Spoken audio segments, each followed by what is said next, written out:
The gunshot shattered the air like breaking glass, and Georgia Donnelly's world exploded into chaos before she could speak the words that would bind her forever to Thomas Brennan.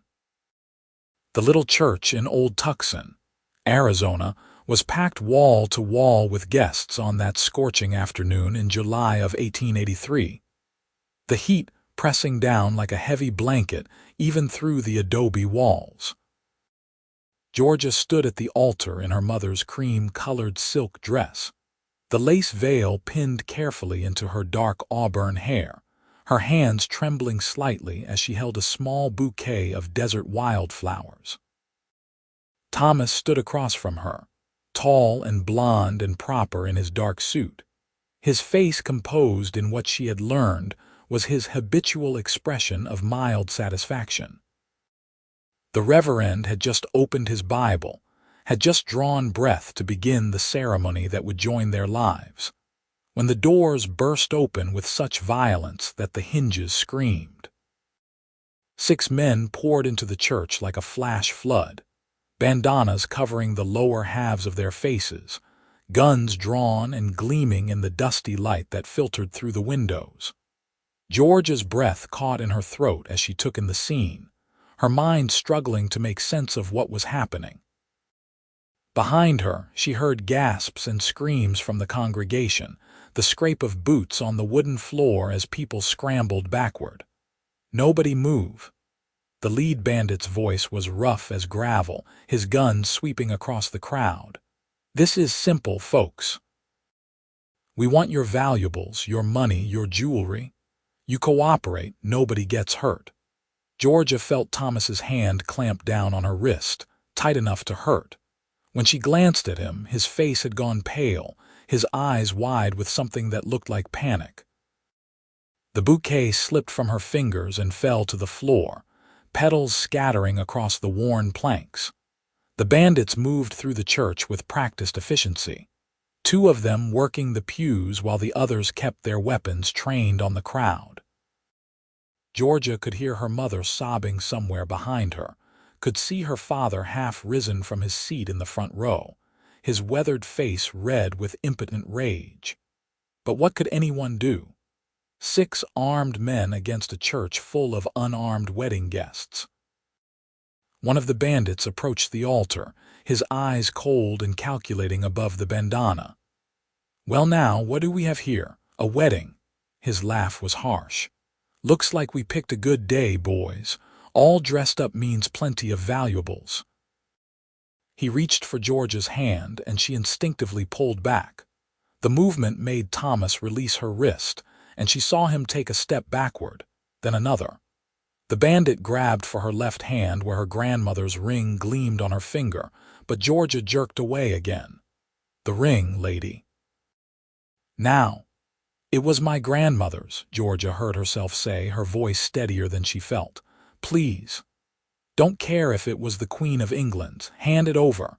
Before Georgia could respond, there was a commotion at the back of the church. Through the open doors, she could see dust rising in the street, could hear shouting. One of the bandits by the entrance turned to look, and in that moment of distraction, everything went wrong. Someone in the congregation, some foolish, brave soul, made a grab for one of the bandits' guns. The weapon discharged with a deafening crack, and suddenly people were screaming, scrambling, pushing toward the exits. The lead bandit cursed and fired a shot into the ceiling, raining dust and splinters down on everyone below. I said nobody move.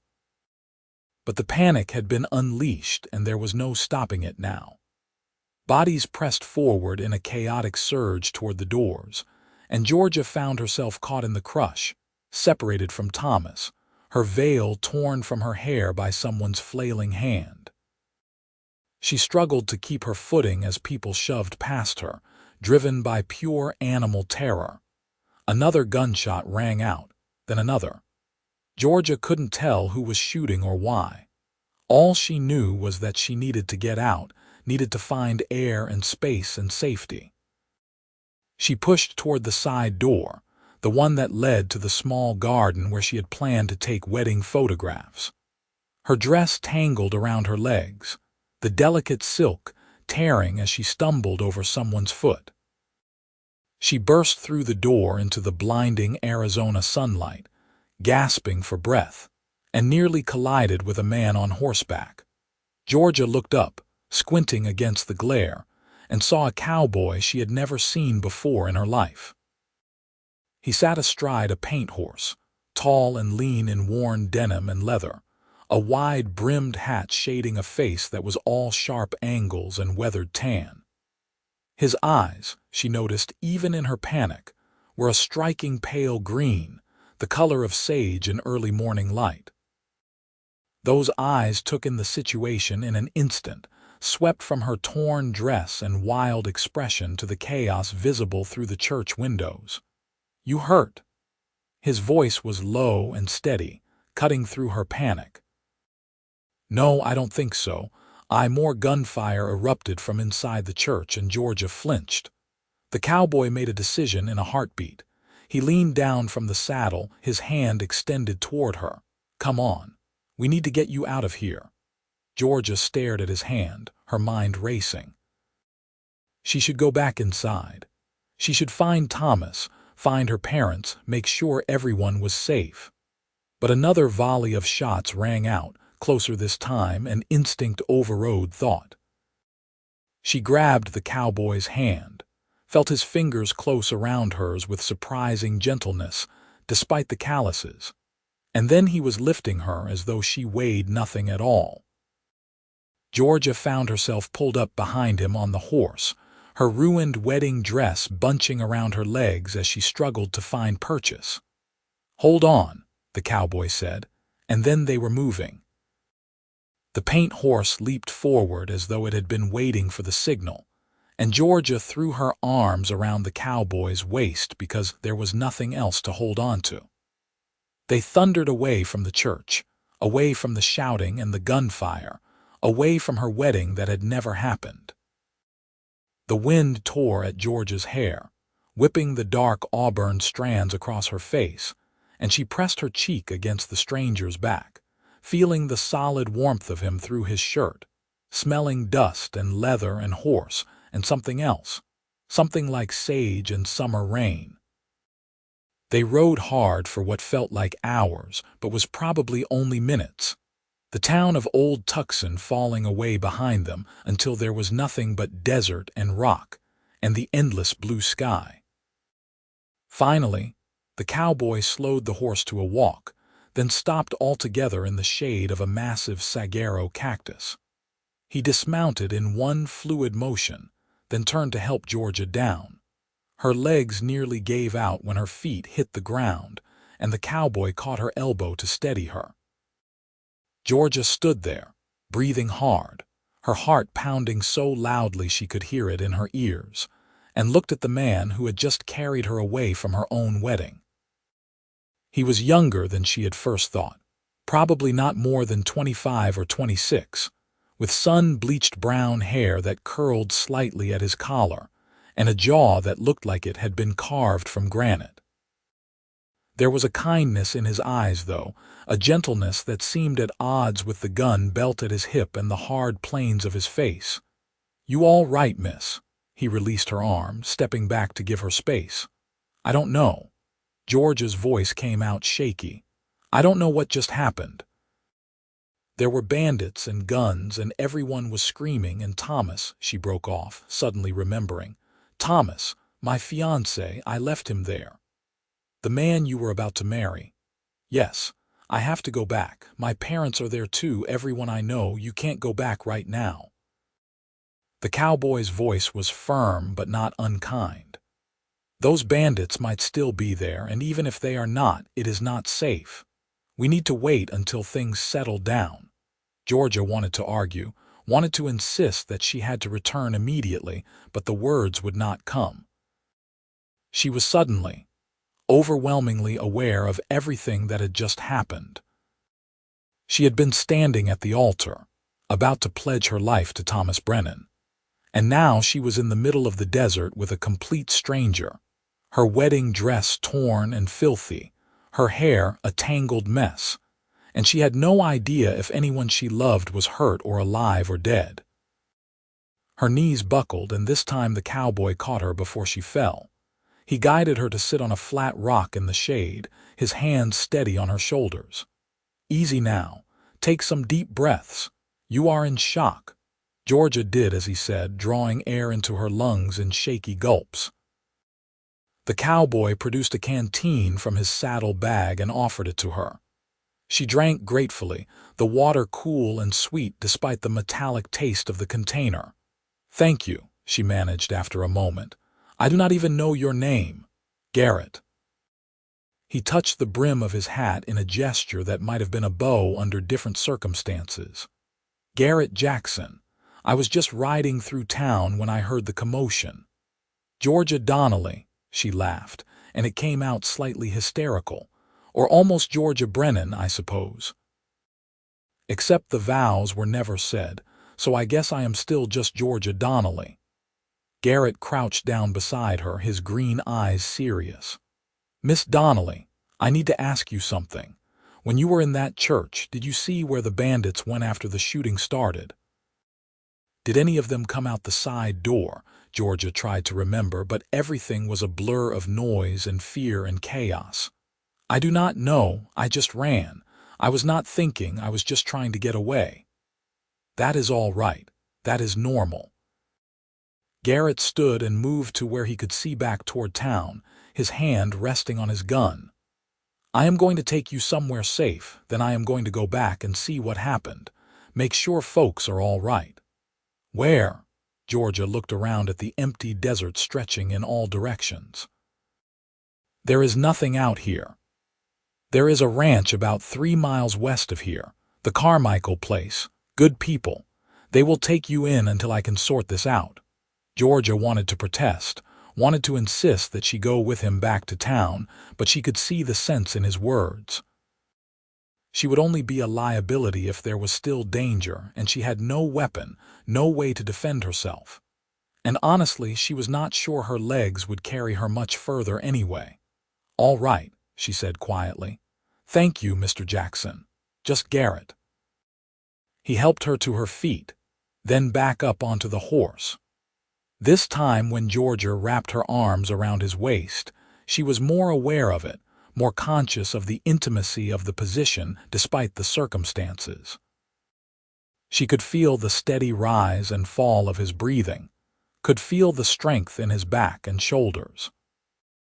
It was strange, she thought, how safe she felt with this man she had known for less than an hour, when she had been about to marry Thomas Brennan, and had never felt entirely safe with him at all. That thought troubled her more than she wanted to admit, so she pushed it away and focused on the landscape rolling past as they rode west. The Carmichael Ranch, when they reached it, was a modest affair. A main house and a barn and a few outbuildings clustered around a natural spring that created a small oasis of green in the brown desert. Chickens scattered as they rode into the yard, and a dog began barking from somewhere behind the barn. An older woman emerged from the house, wiping her hands on her apron, her weathered face creasing with concern when she saw Georgia's torn dress and disheveled appearance. "Garrett Jackson, what have you brought me?" "Trouble, I am afraid, Mrs. Carmichael." Garrett dismounted and helped Georgia down. "There was a raid on a wedding in town. Bandits. I got Miss Donnelly out, but I need to go back and see what happened.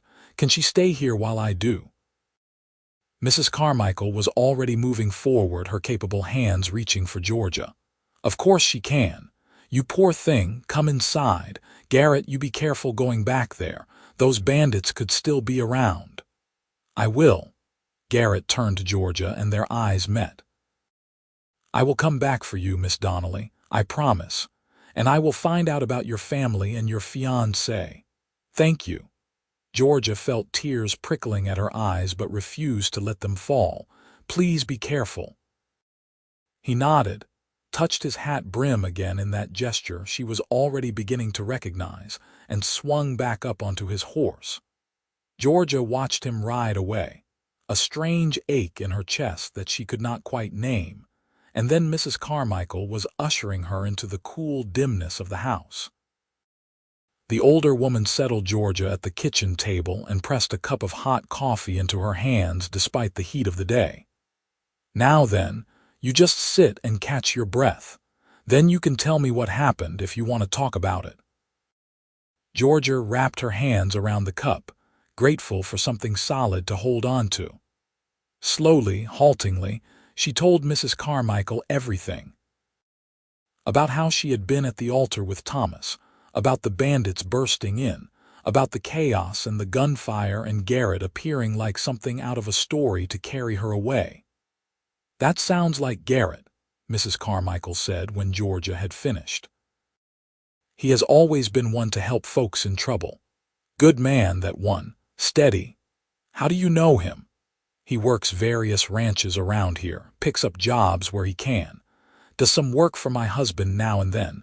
Been through some hard times, but it has not made him hard, if you know what I mean." The older woman studied Georgia with shrewd eyes. "This fiancé of yours, the one you were about to marry, you love him?" The question caught Georgia off guard. She opened her mouth to say of course she did, that was why she had been marrying him, but the words stuck in her throat. Did she love Thomas? She had thought so, or maybe she had thought she should. He was handsome and successful, a banker's son with good prospects, exactly the kind of man her parents had hoped she would marry. But love? "I do not know," Georgia heard herself say, and the admission shocked her. "I thought I did. But when those bandits came in, when everything went wrong, Thomas let go of my hand. He stepped back.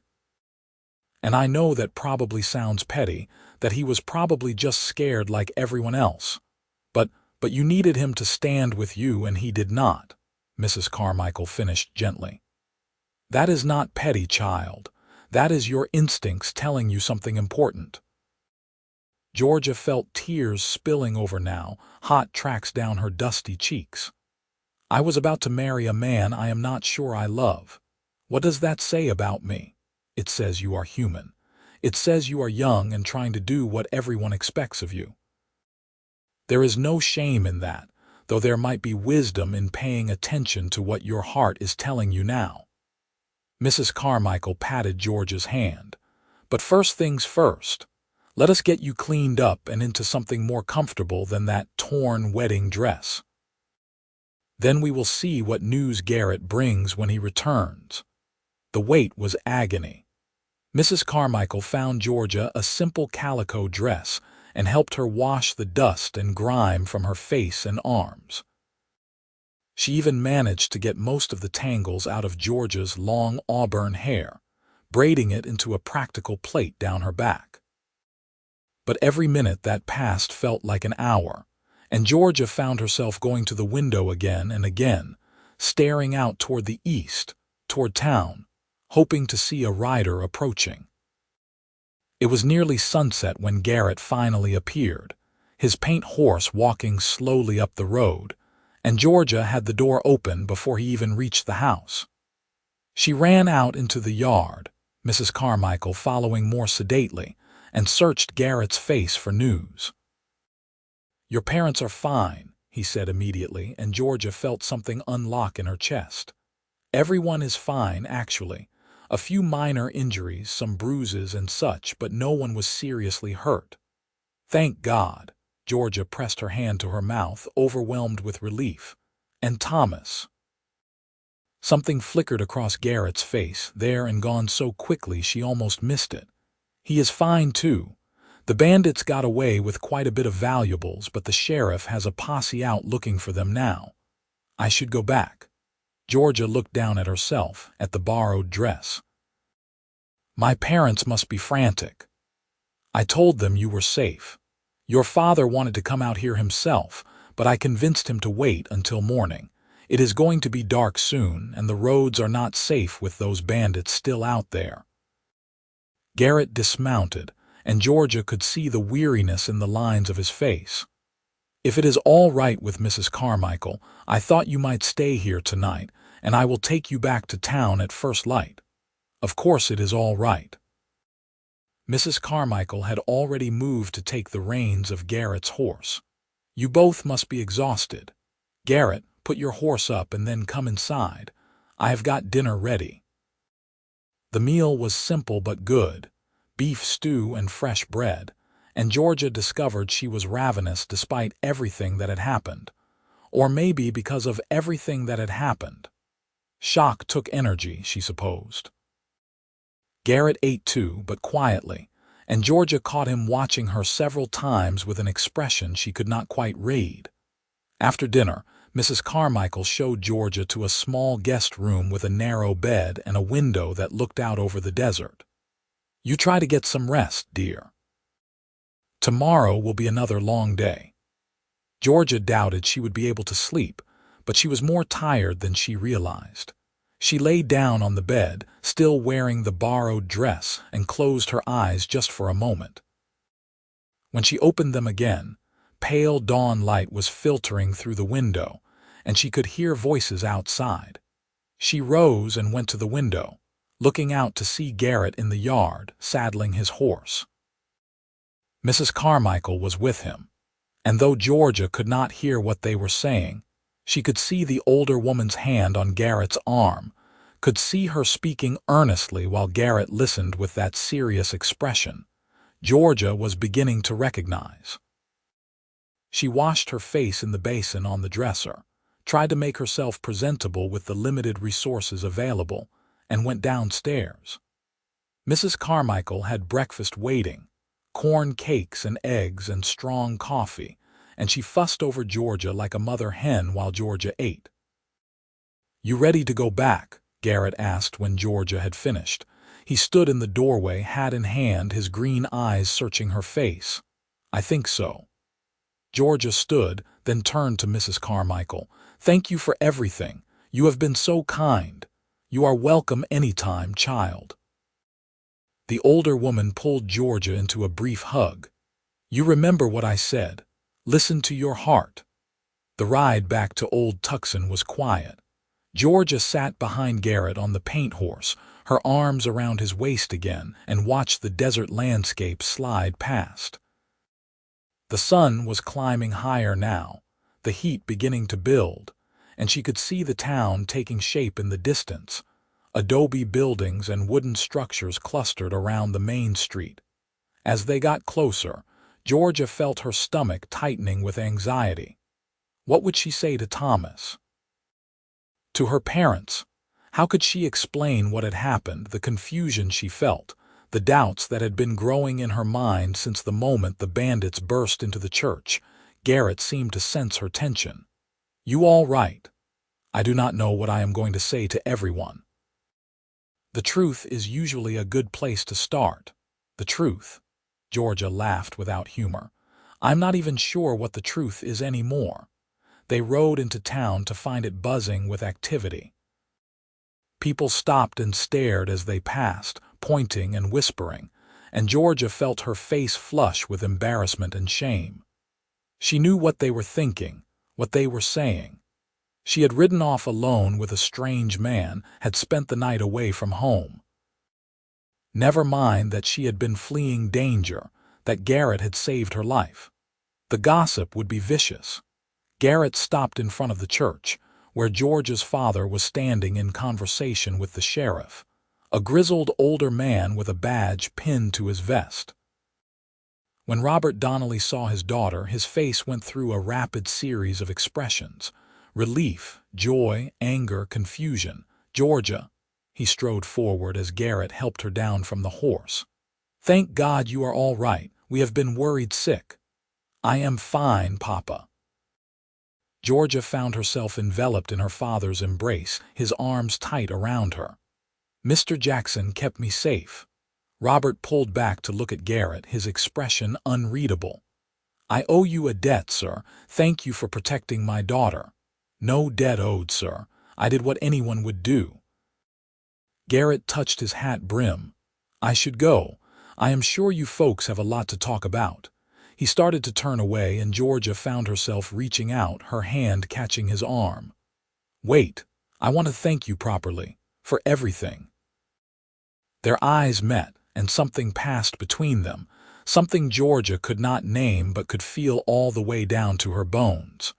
Garrett's gaze was steady and deep, and for a moment the rest of the world seemed to fade away. "You are welcome, Miss Donnelly." His voice was low, meant only for her. "Take care of yourself." Then he was mounting his horse and riding away, and Georgia watched him go with that strange ache in her chest growing stronger. "Georgia." Her father's voice pulled her attention back. "Your mother is at home. She will want to see you, and Thomas has been asking after you." Thomas? Right. Her fiancé, who was not quite her fiancé because the vows had never been said. Georgia nodded and let her father lead her down the street toward the house where she had lived her whole life. The house where she had gotten dressed in her wedding gown just yesterday morning with such different expectations for how the day would unfold. Her mother burst into tears the moment Georgia walked through the door, alternating between hugging her daughter and scolding her for disappearing. Margaret Donnelly was a small woman, delicate and refined, and the events of the previous day had clearly taken their toll. Her face was pale, her eyes red-rimmed, and her hands shook as she fussed over Georgia. "I thought we had lost you. When you disappeared in all that chaos, when we could not find you anywhere, I thought those terrible men had taken you. I am sorry, Mama. I did not mean to worry you. I just ran, and then Garrett found me and took me somewhere safe." "Garrett?" Margaret's brows drew together. "You mean that cowboy? Georgia, you spent the night alone with a strange man. Do you understand what people are going to say? He saved my life, Mama. He kept me safe when there were armed bandits in the church. What was I supposed to do?" "She is right, Margaret." Robert moved to stand beside his daughter. "The man did the honorable thing. Anyone who says otherwise can answer to me." Before Margaret could respond, there was a knock at the door. Robert went to answer it and returned with Thomas Brennan in tow. Georgia's almost husband looked exactly as he always did. Composed, proper, his blonde hair neatly combed, his suit pressed despite yesterday's chaos. When he saw Georgia, something that might have been relief crossed his face. "Georgia, thank goodness you are unharmed. I have been beside myself with worry." Had he? Georgia studied Thomas's face, trying to see genuine emotion there, but his expression was as carefully controlled as ever. She remembered the moment in the church when he had let go of her hand, when he had stepped back and felt a cold weight settle in her stomach. "I am fine, Thomas. Mr. Jackson helped me." "Yes, I heard." Thomas's jaw tightened almost imperceptibly. "That was very gallant of him. Though I must say, it was quite irregular for you to spend the night in the company of an unknown man." "He is not an unknown man. He is the man who saved me when armed bandits invaded our wedding." Georgia felt a flare of anger, surprising in its intensity. "Where were you, Thomas?" "When the shooting started, when everyone was running, where were you?" Thomas's face flushed. "I was trying to protect the other guests. I was helping people get to safety. You let go of my hand." "What? When the bandits came, you let go of my hand. You stepped away from me." "Georgia, that is hardly fair. I was in shock, we all were. You cannot hold that against me." But Georgia found that she could hold it against him. She did hold it against him. It crystallized something she had been feeling for months but had been too afraid to acknowledge.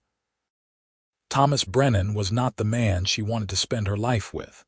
He was not the man who would stand beside her when things got hard. He was not the man who would carry her to safety on his horse while bullets flew. "Thomas, I think we need to talk about whether we should reschedule the wedding." The silence that followed her words was deafening.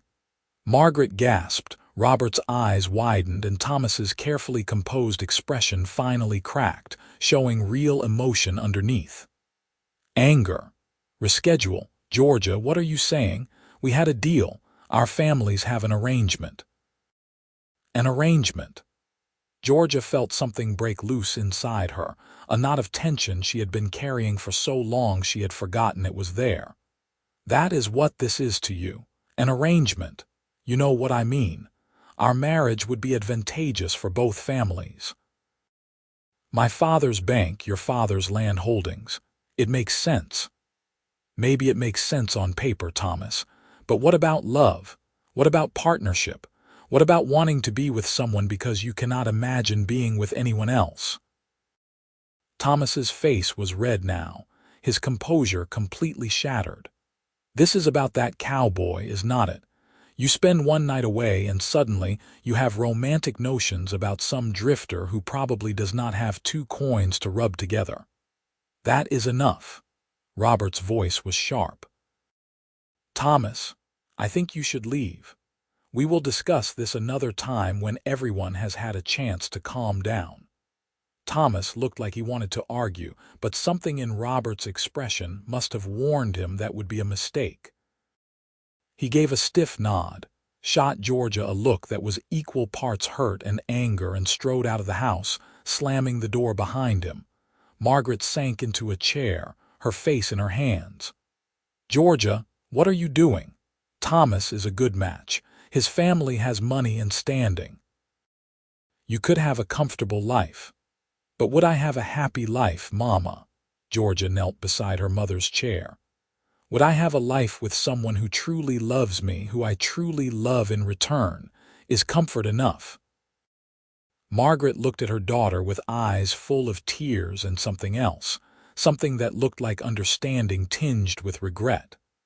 Sometimes in this world we do not get to marry for love. Sometimes we have to be practical. Did you marry for love, Mama? Margaret glanced at Robert, and the look that passed between them was complicated, full of layers Georgia could not read. I learned to love your father, and he has been a good husband, a good provider. That counts for something. It counts for a lot.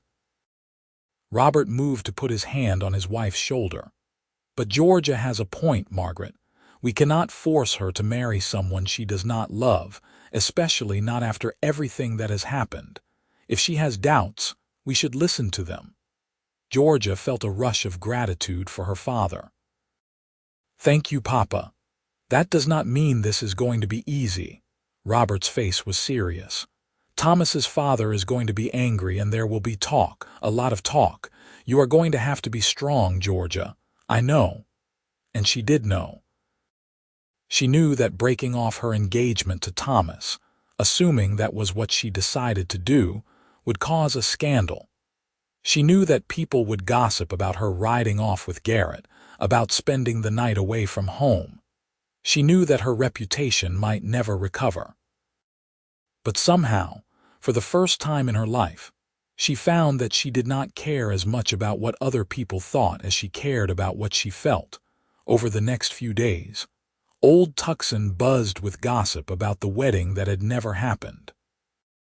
The sheriff's posse had tracked the bandits into the mountains but lost their trail, and speculation ran wild about who they were and where they might strike next.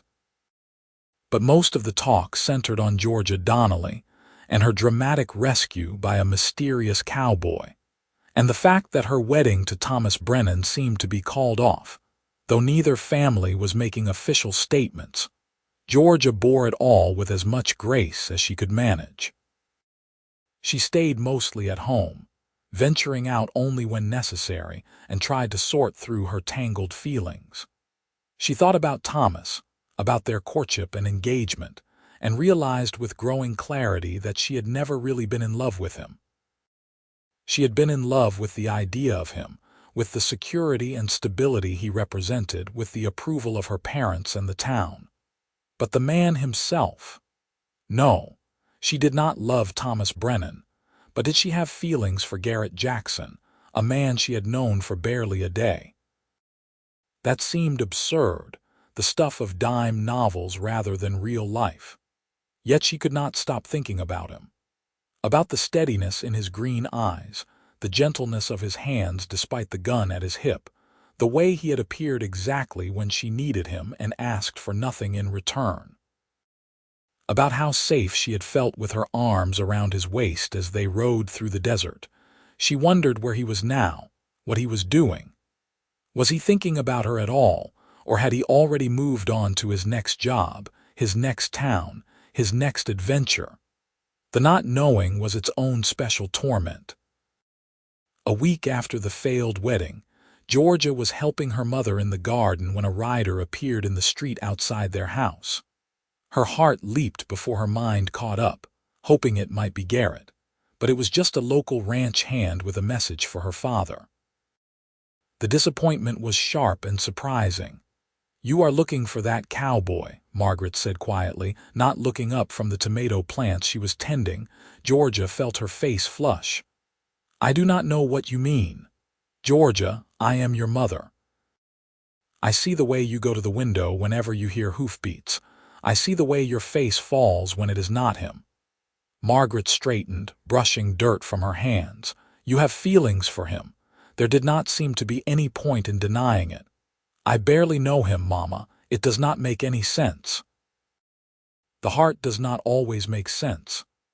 Margaret's smile was sad. "But you need to be careful, sweetheart. You do not know anything about this man.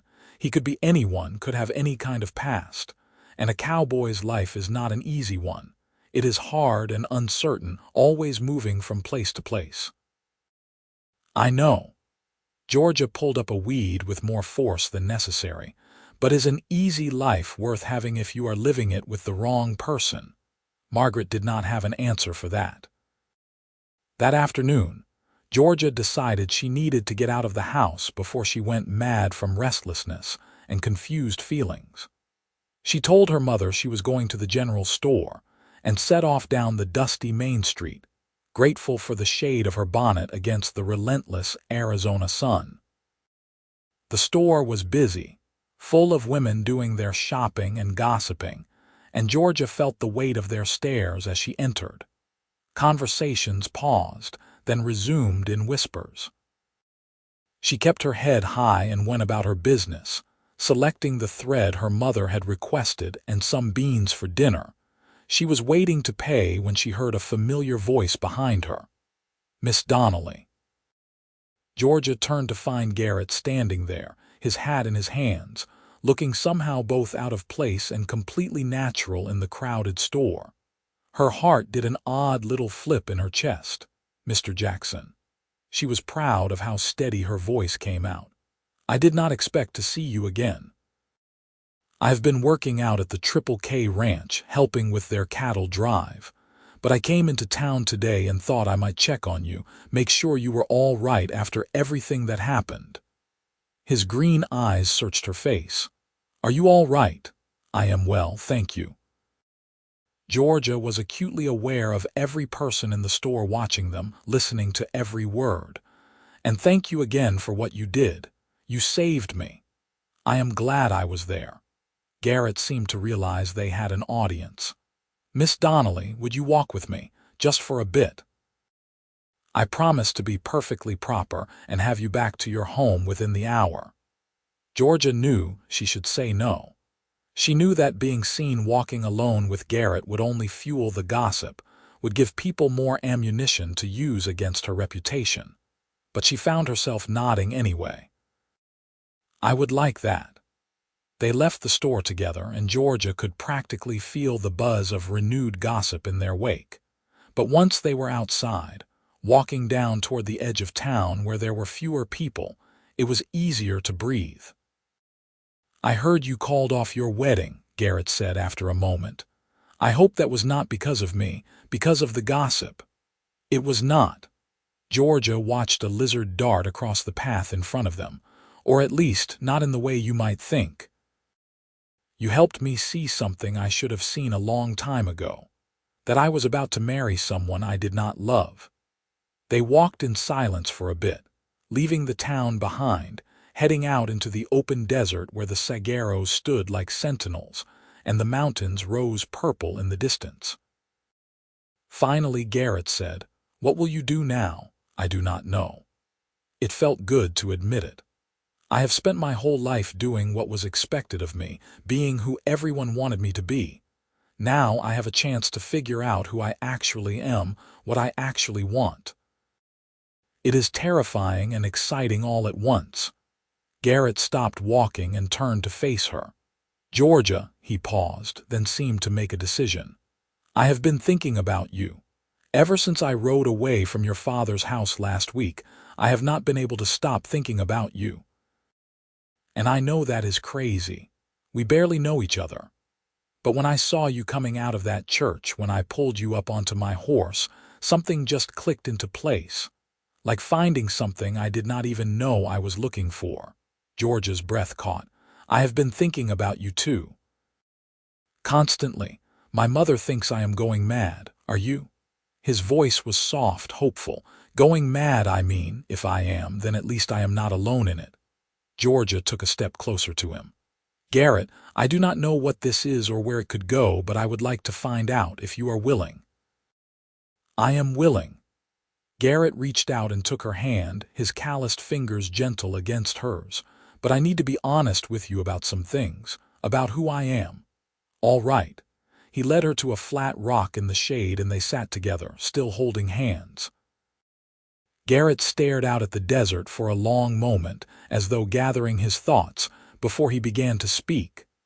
I grew up in Texas, on a ranch not too different from where you stayed with Mrs. Carmichael. My parents were good people, hard workers. I had a younger sister, Sarah. She was 12 years old and full of life. Loved horses, loved the land, wanted to run the ranch herself someday. His voice went rough. 5 years ago, bandits hit our place. They wanted our horses, our cattle, anything of value. My father tried to stop them and they killed him. My mother too. And Sarah. Oh, Garrett, George's heart ached for him. I am so sorry. I was 18, working a job 2 towns over to earn some extra money. By the time I got home, it was all over. They were all gone. The bandits were long gone too, disappeared into the wild.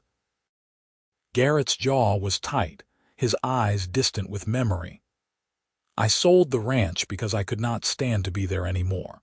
Since then, I have been drifting, working different jobs, never staying in one place too long. Always looking for the men who did it, but never finding them. Is that why you helped me? At the wedding? Because of what happened to your family, maybe partly. But also because I saw someone in trouble and I could help. And because, he looked at her now, really looked at her, and there was something raw and honest in his eyes. Because from the moment I saw you, even in the middle of all that chaos, I felt something. Something I have not felt in 5 years. Like maybe there could be more to life than just drifting and searching for ghosts. Georgia squeezed his hand. You are not just drifting anymore. You are here. With me. Georgia, you need to understand, I do not have much to offer you. I have got some money saved, but nothing like what Thomas Brennan's family has. I do not have a home or land or security. All I have got is a horse, a gun, and the willingness to work hard. If you are looking for comfort and stability, I am not your man. What if I am looking for someone who will stand beside me when things get hard? Someone who will not let go of my hand when danger comes. Someone who makes me feel alive. Georgia reached up and touched his face, feeling the rough stubble along his jaw. What if I am looking for you? Garrett's eyes darkened, and he leaned in slowly, giving her every chance to pull away. But Georgia did not pull away. She met him halfway, and when their lips touched, it felt like coming home and setting out on an adventure all at once. The kiss was gentle at first, tentative, then deepened into something that made Georgia's whole body feel like it was filled with light. When they finally pulled apart, both breathing hard, Garrett rested his forehead against hers. I do not want to rush you. You just ended things with Thomas. You need time to figure out what you want. I am pretty sure I know what I want, Georgia smiled. But you are right. We should take this slow, court properly, give my parents time to get to know you, give the gossips time to find something else to talk about. I can do slow. Garrett kissed her again, soft and sweet. As long as I get to see you, I can be as patient as you need." They walked back to town hand in hand, and Georgia did not care one bit about the stares and whispers that followed them. She was happy, truly happy, in a way she could not remember being before. And when Garrett left her at her father's house with a promise to return the next day, she went inside with a smile on her face that would not fade. Robert took one look at his daughter and sighed. "I guess I do not need to ask where you have been or who you were with. Papa, before you say anything, I want you to know that I am being careful. Garrett and I are just getting to know each other, but I have real feelings for him. Real, genuine feelings like I never had for Thomas. I can see that." Robert studied her for a long moment. "I want to meet him properly. Tomorrow, ask him to come to dinner. I want to talk to the man who is courting my daughter. He is not courting me yet, not officially. Georgia, you are glowing like a candle. He is courting you," but there was affection in Robert's voice, not anger. "Tomorrow, dinner. And tell him to be prepared for questions. Lots of questions." Georgia laughed and kissed her father's cheek. "Thank you, Papa." The next evening, Garrett arrived at the Donnelly house promptly at 6, freshly washed and wearing what were clearly his best clothes, though they were still just simple cowboy attire. Denim pants and a clean shirt, and his hat held respectfully in his hands. Georgia answered the door and felt her heart skip at the sight of him. "You look nervous," she whispered as she led him inside. "I am. Your father has every right to shoot me and bury me in the desert for compromising his daughter's reputation. He is not going to shoot you, probably." Dinner was awkward at first, with Margaret being coldly polite and Robert grilling Garrett about his background, his work history, his intentions. But as the evening wore on and Garrett answered every question with honesty and straightforwardness, never trying to make himself sound better than he was, Georgia could see her parents slowly warming to him. "I cannot promise your daughter a fancy house or an easy life," Garrett said when Robert asked him point-blank what he had to offer. "But I can promise that I will work hard to provide for her, that I will protect her with my life if necessary, and that I will never take her for granted. I have seen what it is like to lose the people you love in an instant. If Georgia gives me the chance to be part of her life, I will treasure every day of it." Margaret had tears in her eyes by the end of that speech, and even Robert looked moved. After dinner, Robert took Garrett out onto the porch for a private conversation, and Georgia paced the parlor anxiously until they returned. But when they came back inside, Robert's hand was on Garrett's shoulder in a gesture that looked almost friendly. "Mr. Jackson has my permission to court you properly, Georgia, with the understanding that you two are going to take your time, get to know each other, and not rush into anything." "Yes, Papa." Georgia could not keep the joy off her face. "Thank you." Over the following months, Garrett and Georgia did exactly that. They courted slowly and properly, always with a chaperone when they spent time together, usually Georgia's younger brother Timothy, who was 14, and delighted to be included in his sister's romance. They went on picnics in the desert, went to church together on Sundays, attended town dances and social events as a couple. And they talked endlessly about everything and nothing, learning each other in all the small and large ways. Georgia learned that Garrett had a dry sense of humor, that he loved reading even though he had not had much formal education, that he was patient and kind with animals and children. She learned that he still had nightmares about the day his family died, but that they were getting less frequent. She learned that he dreamed of having land of his own someday, a small ranch where he could raise horses and maybe a family. Garrett learned that Georgia was fierce and stubborn beneath her proper exterior, that she had opinions about everything from politics to literature, and was not afraid to express them. He learned that she loved the desert despite the heat, loved the wild open spaces and the big sky. He learned that she wanted adventure and purpose in her life, wanted to matter and make a difference. And they learned that they fit together, that their strengths complemented each other's weaknesses, that they made each other laugh and think and feel more alive. The gossip eventually died down, replaced by new scandals and dramas. Thomas Brennan left Old Tucson to work at his father's bank in Phoenix, and Georgia heard through the rumor mill that he had quickly become engaged to a banker's daughter there. She felt nothing but relief and wished him well. In October, 6 months after the failed wedding, Garrett came to the Donnelly house on a Sunday afternoon and asked Robert for permission to marry Georgia. Robert, who had grown genuinely fond of the young cowboy over the months, gave his blessing. That evening, Garrett took Georgia out to the spot where they had first really talked, that flat rock in the shade of the saguaros, and asked her to be his wife. "I still do not have much to offer you," he said, holding both her hands in his. "But I have been saving every penny, and I have found a piece of land south of here. It is not much, just 30 acres with a stream and some grazing land, but it is ours if we want it. We could build a house there, start a ranch, make a life together, if you will have me." Georgia had tears streaming down her face, but she was smiling wider than she ever had before. "Yes, yes, Garrett Jackson, I will marry you. I will build a life with you. I will take every adventure with you." He slipped a simple silver band onto her finger, and they kissed as the sun set over the desert, painting the sky in shades of orange and gold and purple. They were married in December, in the same little church where Georgia had almost married Thomas, but this time everything was different. This time when Georgia walked down the aisle in a simple white dress, her eyes were only for the man waiting for her at the altar, the man with the sun-weathered face and gentle eyes who looked at her like she was the most precious thing in the world.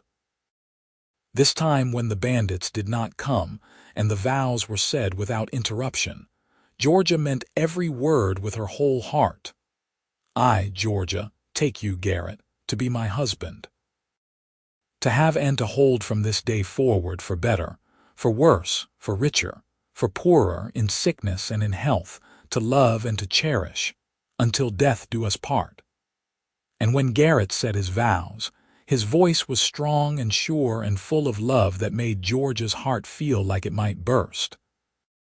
They spent their wedding night at the Carmichael Ranch, in the same guest room where Georgia had slept the night after Garrett saved her, and it felt like coming full circle.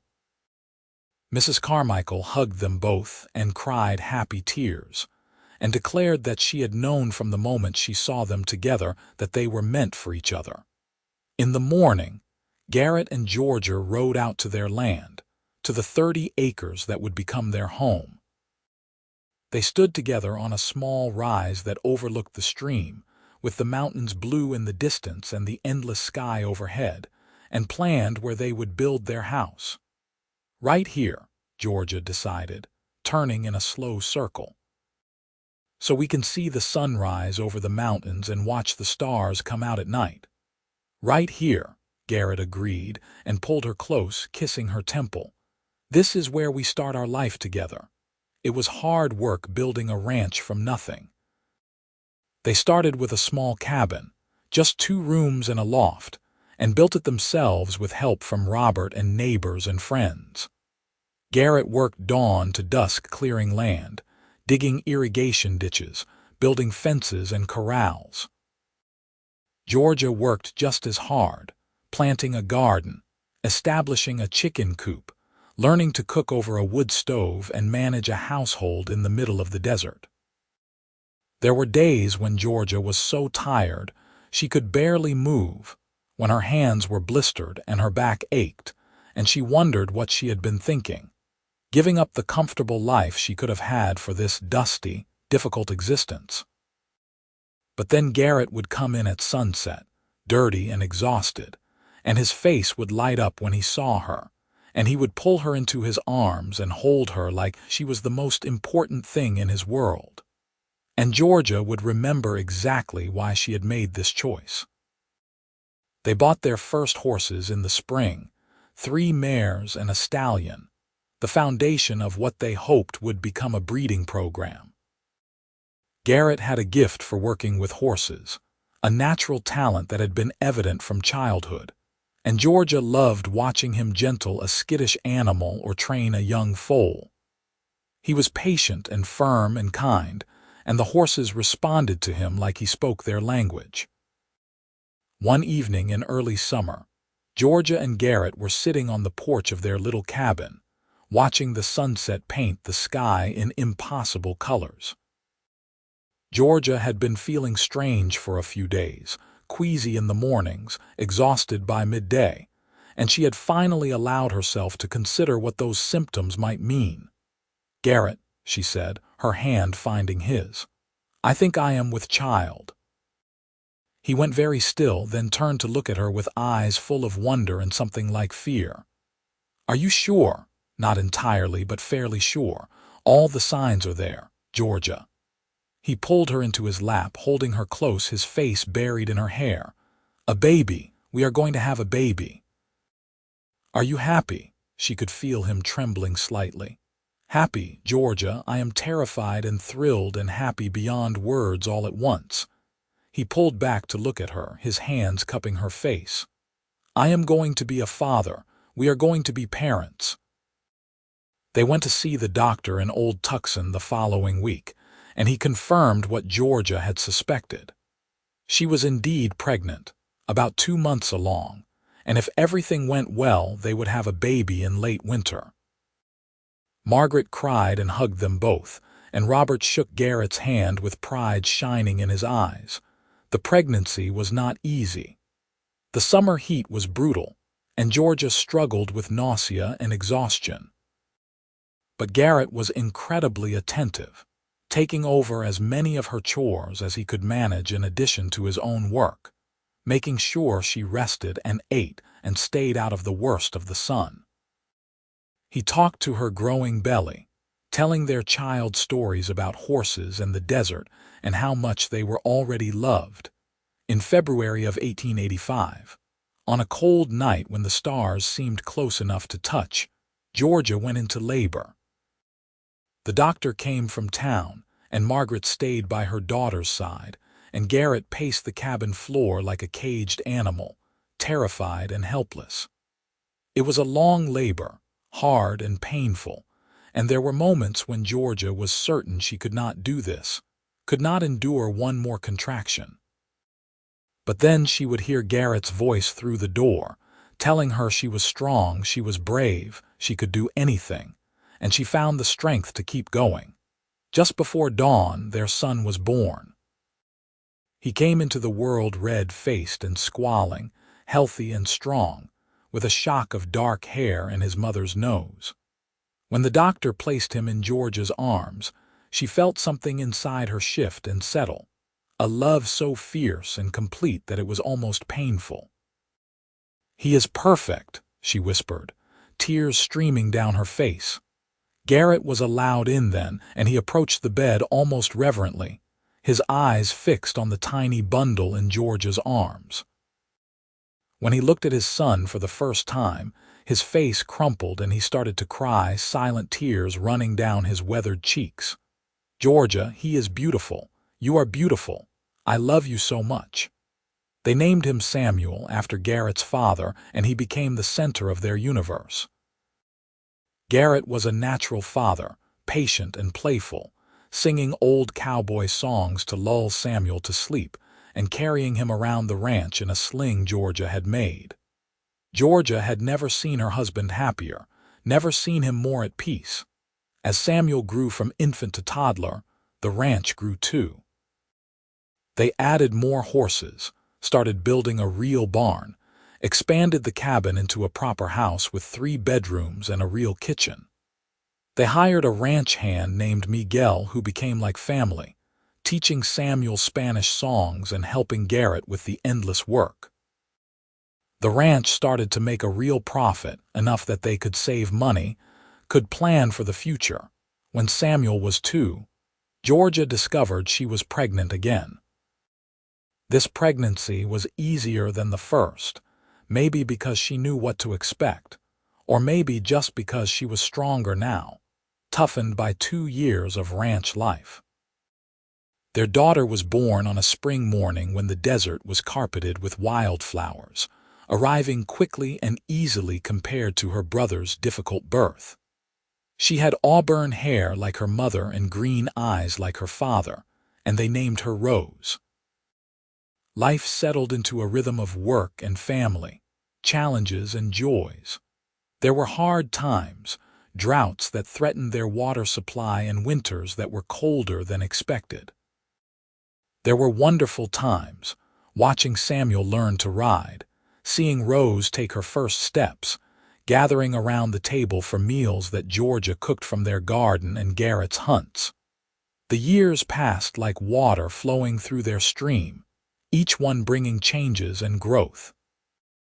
Samuel grew into a serious, thoughtful boy who loved the horses as much as his father did. Rose was wild and spirited, always getting into trouble, keeping her parents on their toes. They added another son, Thomas, when Samuel was 6, and then another daughter, Sarah, named for Garrett's lost sister, when Rose was 5. Through it all, Georgia and Garrett's love only deepened and strengthened. They had built something real together, something solid and lasting. On their 10th wedding anniversary, they rode out together to the spot where Garrett had proposed, leaving the children in Margaret's capable care for the afternoon. They sat on the same flat rock where they had shared so many important moments and looked out at the land they had shaped with their own hands. "You ever regret it?" Garrett asked, his arm around Georgia's shoulders. "Choosing this life, it has not always been easy." Georgia leaned into him, breathing in the familiar scent of him, leather and sage and home. "Not for a single moment. This is exactly where I am supposed to be, with you, building this life, raising our children. I would not trade it for anything. Even for a big fancy house in town. For comfort and stability and not having to work so hard, especially not for that." Georgia turned to face him. "Garrett, you gave me something more valuable than comfort. You gave me purpose and partnership and real, genuine love. You gave me a life that matters, a life that is mine. Do you ever regret it, giving up the wandering life, settling down?" "I was never really living before I met you," Garrett said softly. "I was just surviving, just going through motions, waiting for something without knowing what. You are what I was waiting for, this life, this family, this ranch. You are my home, Georgia. You always will be." They kissed as the sun climbed higher in the Arizona sky, two people who had found each other in the chaos of a world that did not always make sense, who had chosen each other despite the obstacles and built something beautiful together. On their 20th anniversary, they gathered their 4 children around the dinner table in the house they had built together. Samuel was 18 now, tall and capable, already talking about starting his own ranch someday. Rose was 16 and fierce, determined to become a veterinarian despite the fact that few women pursued such careers. Thomas was 12 and quiet, always reading, dreaming of becoming a teacher. And Sarah, at 10, was the heart of the family, somehow managing to keep all her siblings from killing each other while still being the wildest troublemaker of them all. "Your mother and I want to tell you a story," Garrett said when the meal was finished, "about how we met." The children settled in to listen, even though they had heard versions of this story before. But this time, Georgia and Garrett told it together, finishing each other's sentences, adding details they had never shared before. They told about the bandits hitting the wedding, about Garrett appearing like something out of a dream, about the ride through the desert, and the confused feelings and the slow, certain knowledge that they belonged together. "The thing is," Georgia said at the end, looking around at her children's rapt faces, Sometimes the worst day of your life turns out to be the best thing that ever happened to you. If those bandits had not hit my wedding to Thomas Brennan, if your father had not been riding through town at exactly that moment, none of you would be here. We would not have this family, this ranch, this life. So you are saying we should be grateful for criminals? Samuel asked with a grin. No, Garrett laughed. We are saying that sometimes things that seem like disasters at the time turn out to be blessings in disguise. We are saying that the best things in life often come from unexpected places. And we are saying that love is worth fighting for, even when it seems impossible or impractical or against what everyone expects. Rose reached across the table and took her mother's hand. I want what you and Papa have, that kind of love. You will find it, Georgia promised. Maybe not the way you expect, maybe not when you plan for it. But if you stay open to possibility, if you are brave enough to choose with your heart instead of your head, you will find it. Later that night, after the children had gone to bed and the house was quiet, Georgia and Garrett sat on the porch and watched the stars come out, the same stars they had watched for 20 years from this same spot. Georgia's head was on Garrett's shoulder, his arm around her waist, and they sat in comfortable silence, not needing words to communicate what they felt. Thank you, Garrett said finally. For what? For taking a chance on a drifter cowboy with nothing to offer but a horse and a dream. For building this life with me. For giving me a family when I thought I would never have one again. For being my home. Georgia turned and kissed him, slow and deep and full of 20 years of love and partnership. Thank you for carrying me out of that church. For seeing me when I could not see myself. For showing me what real love looks like. They stayed on the porch until late, talking and laughing and remembering, celebrating not just their anniversary but the whole beautiful, complicated, wonderful life they had created together. A life that had started with chaos and gunfire and a stranger on a horse, and had become something neither of them could have imagined but both of them cherished with everything they had. The ranch thrived over the following years, becoming known throughout Arizona territory for the quality of its horses. Samuel stayed and worked the ranch with his father, eventually bringing home a wife who was as tough and capable as Georgia had been at that age. Rose did indeed become a veterinarian, one of the first women in the territory to do so, and often came home to help with the animals. Thomas became a teacher in Old Tucson, beloved by his students for his patience and knowledge. And Sarah, Wild Sarah, shocked everyone by becoming a writer, documenting the stories of the Old West before they were lost to time. Georgia and Garrett grew older together, their faces weathering and their hair graying, but their love remaining as strong as ever. They became grandparents, then great-grandparents, the center of a growing family that spread throughout Arizona and beyond. On Georgia's 60th birthday, the whole family gathered at the ranch for a celebration. There were dozens of people crowding the house and yard, multiple generations all connected by the love story that had started on that chaotic day in 1883.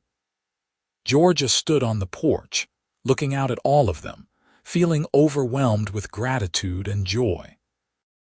Garrett appeared at her side, moving a bit slower now but still strong, still steady. He took her hand and raised it to his lips, kissing her knuckles in a gesture he had done 1,000 times over their decades together. "What are you thinking about?" he asked. "About how lucky I am. About how different my life could have been if things had gone according to plan that day. I was about to marry the wrong man, live the wrong life, and then you appeared and everything changed. We changed each other," Garrett said. "You gave me back my life, gave me a reason to stop drifting and start living. You saved me just as much as I saved you."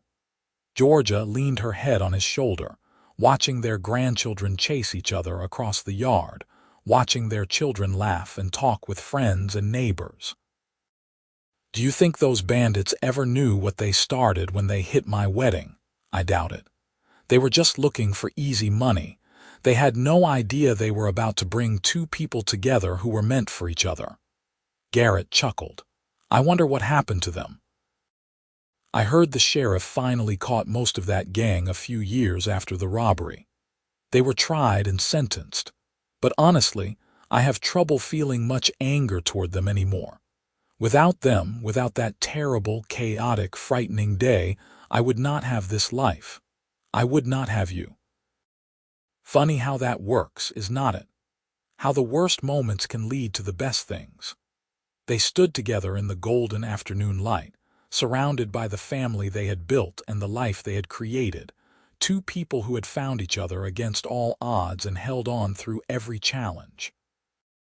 The ranch stretched out around them, the land they had shaped with their own hands, the dream they had made real through hard work and determination and unwavering love. That evening, after the party had wound down and most of the guests had left, just the immediate family remained. They gathered in the main room of the house, which had been expanded several times over the years, but still contained that original cabin where Georgia and Garrett had started their married life. Sarah, the writer, pulled out a leather-bound journal. I have been working on something, she announced. A family history, starting with how Mama and Papa met. I want to make sure the story gets passed down, that future generations know where we came from. She began to read, and Georgia listened to her youngest daughter transform that wild, frightening day into something almost mythical, a tale of bandits and rescue and love at first sight. It was embellished, certainly, made more romantic and dramatic than the messy reality had been. But Sarah had captured something true at the core of it, the essence of how two people who should never have met had found each other anyway. When Sarah finished reading, there was silence in the room. Then Samuel cleared his throat, his voice rough with emotion. That is one hell of a story. It is our story, Georgia said softly. And I am grateful for every moment of it, even the scary parts. Especially the scary parts because they led to all of this. The family talked late into the night, sharing their own stories, their own memories of growing up on the ranch. Georgia and Garrett listened more than they spoke, content to let their children and grandchildren fill the room with love and laughter. This, Georgia thought, was the real happy ending. Not the wedding day or the first kiss, but this. A family gathered together, connected by love and history, secure in the knowledge that they belonged to each other. As the years continued to pass, Georgia and Garrett began to slow down. They handed more of the day-to-day operations of the ranch over to Samuel and his wife, though they still helped where they could. They spent their days sitting on the porch, taking short rides on gentle horses, playing with great-grandchildren who were born into a world very different from the one they had known. The Old West was changing, becoming less wild, more settled. Telephones appeared, then electricity, then automobiles that scared the horses and belched smoke. But the ranch remained, a piece of the old days preserved through determination and love. On a spring morning in 1925, 42 years after they had met, Georgia woke up in the bed she had shared with Garrett for decades and knew that something was different. He was still sleeping beside her, his breathing steady and even his face peaceful in the early light. She watched him for a long moment, memorizing every line and angle, every gray hair and weathered feature. This man who had saved her, who had loved her, who had built a life with her. Garrett's eyes opened, and he smiled when he saw her watching him. "Good morning, beautiful." "Good morning yourself." Georgia touched his face gently. "I love you, Garrett Jackson. I have loved you from the moment you pulled me onto your horse and carried me away from that church, and I will love you forever. Forever is a long time." But Garrett's eyes were serious, understanding somehow what she was not quite saying. Not long enough. They spent that day together, just the two of them, riding out to their favorite spot, sitting on the flat rock where so many important moments of their lives had occurred. They did not talk much, did not need to. Everything important had already been said over the course of 42 years. They just sat together, holding hands, watching the desert they loved spread out before them. That night, Georgia died peacefully in her sleep, Garrett's arms around her, her head on his chest. She slipped away so quietly that he did not realize at first, thought she was just sleeping deeply. When he finally understood, he held her for a long time, his silent tears falling into her silver hair, grieving the loss of the woman who had been his whole world. The family gathered for the funeral, Georgia's children and grandchildren and great-grandchildren, all the people whose existence traced back to a chance meeting on a chaotic day in 1883. They buried her on the ranch she had loved, under a spreading cottonwood tree near the stream, with a view of the mountains she had always admired. Garrett stood by the grave long after everyone else had left, his weathered hands gripping his hat, his heart shattered but full of gratitude for every moment they had shared. "Thank you," he whispered to the wind, to the earth, to whatever power had brought them together. "Thank you for giving me her. Thank you for our life." He lived 2 more years, continuing to work the ranch as much as his aging body would allow, surrounded by family who loved him and cared for him. He told stories about Georgia to anyone who would listen, keeping her memory alive, making sure that even the youngest great-grandchildren knew about the remarkable woman who had been the heart of their family. On a summer evening in 1927, Garrett sat on the porch at sunset, watching the sky paint itself in shades of gold and orange and purple, the same colors he had watched with Georgia thousands of times over their decades together. Samuel was with him, sitting in comfortable silence when Garrett suddenly straightened. "You see that?" he asked, his voice filled with wonder. "See what, Papa? Your mother. She is right there in the yard looking just like she did the day we met. She is beautiful, Samuel. She is so beautiful." Samuel could not see anything, but he did not argue. He just took his father's hand and held it as Garrett's eyes followed something only he could see, his face transforming with joy and love and recognition. "I am coming, Georgia," Garrett whispered. "I am coming home." He died as the last light faded from the sky, a smile on his face, his hand in his son's. They buried him next to Georgia under the cottonwood tree, 2 headstones side by side marking the resting place of 2 people who had loved each other against all odds and built something that would last far beyond their own lives. The ranch continued, passed down through generations, each one adding their own stories to the family history. But the story that everyone remembered, the one that got told and retold at gatherings and celebrations, was the story of how it all began. How bandits hit Georgia Donnelly's wedding before the vows were said. How a cowboy she had never met carried her out on his horse. And how that single chaotic moment led to a love story that spanned decades and created a legacy that would endure for generations to come. Years later, when Sarah published her family history, she ended it with these words: "True love is not found in perfect circumstances or careful planning. It is found in moments of chaos, in acts of courage, in the choice to see possibility instead of disaster." My parents' love story began with violence and fear, but it became something beautiful because they chose each other, every day, for more than 40 years. They built a life together from nothing but determination and love, and they showed all of us what it means to really commit to another person, to really build a partnership. Their story is our foundation, and we carry it forward with pride and gratitude. May we all be so lucky as to find what they found, and may we all be brave enough to hold on to it when we do. The ranch still stands today, though it has changed and grown over the decades. But if you visit on a quiet evening, if you stand on the porch of the house that Garrett and Georgia built with their own hands, you can almost feel them there. You can almost see them sitting together, watching the sunset, hands entwined, still deeply in love after all these years. And you can understand that some stories do not really end. They just transform, becoming part of the land and the family, and the legacy they leave behind.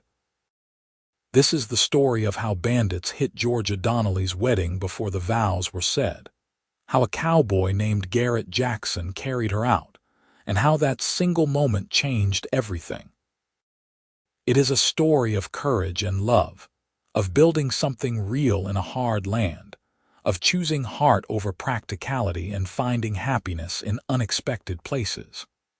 It is a story that deserves to be told and remembered and passed down, because stories like these remind us what matters most in life.